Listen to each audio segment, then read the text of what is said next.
D2DNY, Real World HVAC Simplified.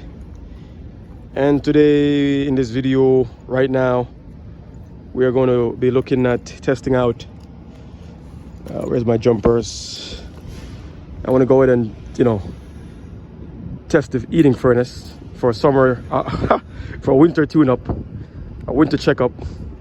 All right, the things you can do it yourselfers, beginners, pros, whatever. All right, so as a do-it-yourselfer, change your filters, right? You can do that. That's easy. Go to Home Depot, match the sizes. This particular one is 14 by 25 by 1. So the sizes of the filter is going to be written on the filters. All right, so you go ahead and change that. These are, if you want to know when to change your filters, here goes the train is leaving. But if you want to know when to change your filters, this is a good example of when the thing is faulty. All right, by the way, these aren't the best filters to put in your unit. These are the cheapest. They work. But yeah, I'm gonna go ahead and give you some points. So as a do-it-yourselfer, change your filters, right? And then you can only turn on your thermostat and put it to heating and raise it all the way up to 90 degrees, as high as it can go, and wait for the heating to blow out. If the heating is not blowing out, then you need to call for service. But as a pro, you're gonna check and inspect the furnace. You're gonna check your ignition control, igniter, your flame sensors. I'll check those components. Where is R? It's sitting in the back there. So I'm just bypassing the thermostat right here because I want to test this furnace. Okay, all right. There you go. So I'm jumped out. R and W. So as a pro, you're going to want to do exactly what I just recommend. Filters, obviously, and you want to put the heating on. Make sure your fluid exhaust works beautiful or works good. Oh, that just turned on. Sounds good. It's still hot on the roof right here, but I'm just doing this real quick. Now you're also going to want to make sure that, as you can see that, okay, there it goes, that your flame is burning blue and going through clean, straight and true. All right, you see that? My flame is burning blue. You can see that blue flame, and it's shooting right into my heat exchanger. There's a little bit of orange every so often, every now and again, but that's because I'm probably shaking up dust back here, and that's what's burning, right? That's why you see. That's why you see the orange. But it has to be. That's your flame. That's good. It's going in true and straight. No rolling out, no backfiring, no lingering in the back. That's how it's supposed to burn. Because this step is important, guys. Because if the flame isn't burning that way, if it's burning yellow, that means you don't have the proper fuel and air mixture. Your nozzles may be clogged, your gas valve may be faulty, your heat exchanger may have a micro crack, which means that you are dumping, CO2 into the conditioned space. So if the flame is rolling back or blowing back or it's backfiring, more than likely you have a cracked heat exchanger, or there's a hole in your heat exchanger. Sometimes you could do a visual inspection on your heat exchanger, and it looks good to the naked eye, but once you turn the heat on and the main fan turns on, right? So your main fan, your blower fan kicks in, 60 seconds later, you will see that the flame is rolling out or backfiring here, right? Once that happens, you know there's a crack in heat exchanger. That's a simple way to check. You're not always able to get into the heating section and inspect every cubic inch of the heat exchanger, right?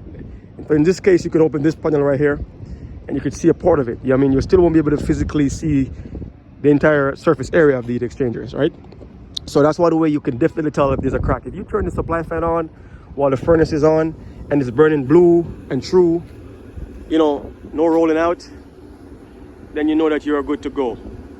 All right, and your flame sensors, in this particular case, this is a spark igniter flame igniter system, You can pull that out. In this case, there's one screw, the Phillips head screw right there. Pull that out, and you know, clean that sensor. Right, you use just regular plain paper. You can use printer paper, and just wipe it down, rub it down, clean it down. Also, pull out your flame sensor. So that's your spark igniter over here. You will know because it has a silicone wire, the thick insulated silicone wire, and it's thick and insulated because the train is moving. Not because the train is moving. It's thick and insulated because you're pushing out. Oh, this thing's getting really hot. Let me do another view of the furnace.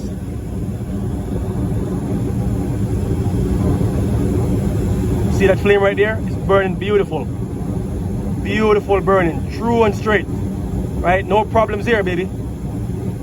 Alright, so yeah, so the insulation is thick because we're sending out the igniter is sending out probably 3,000 volts through this wire, so it has to be a thick silicone.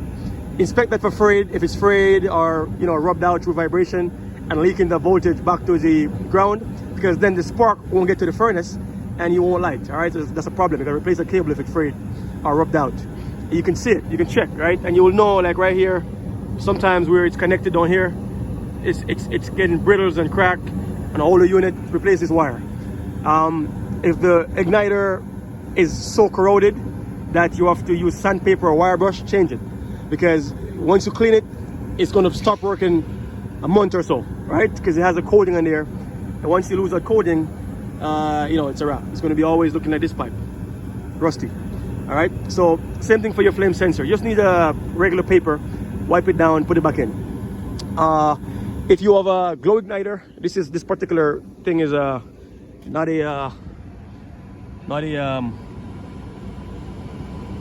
is not a glow igniter. It's this furnace is I'm gonna turn this off right now. I jump R and W. You know, with these jumpers, they're magnetic. So if you have the glow igniter, you have to check the resistance and that, because the glow igniter, usually you don't have any flame sensor. The glow igniter is coupled as an igniter and a flame sensor. So if you have that in your system, then you're gonna want to just check the resistance of that. You know, make sure it's not cracked or defective, and that's going to be good.